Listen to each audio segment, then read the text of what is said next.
la neutralité qu'il peut avoir vis-à-vis de cette situation. Parce que, souvenez-vous, qu'il y avait le président Joao Lorenzo. Et que c'est fâché, ouais. Voilà, et il y avait une espèce de crise de confiance vis-à-vis des personnalités qui étaient désignées dans le cadre de cette médiation. Il y avait une crise de confiance. Le Rwanda, bien entendu, ne faisait confiance à personne.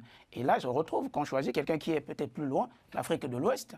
Vous voyez? Donc, il y a cette neutralité. Je crois qu'il y a d'autres aussi présidents qui... Oui, mais cela accompagne juste le...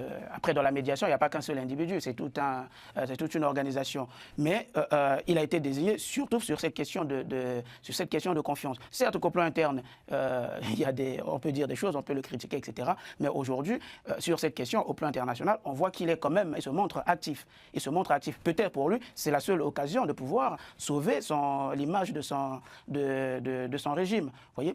Et donc, j'allais poursuivre en disant très rapidement, puisque je parlais des acteurs qui étaient tout autour de la table, vous voyez que le problème va bien au-delà des frontières de la RDC, va bien au-delà même du conflit congolo-rwandais, d'accord? Et c'est là que j'ai envie de dire que la Senko, avec son papier, peut se fourrer le doigt en fait un peu dans l'œil, tant que la Senko n'a pas compris que le problème est d'abord... dans cette affaire. Oui, mais parce que pour la Senko, avec son fameux dialogue qu'il propose, pense que le problème est congolo-congolais. On aboutira finalement non, on ira à ça, mais c'est une question secondaire. Et mon doyen ici, le doyen Mafimba, a l'habitude de nous dire qu'il ne faut pas confondre la contradiction principale avec la contradiction secondaire.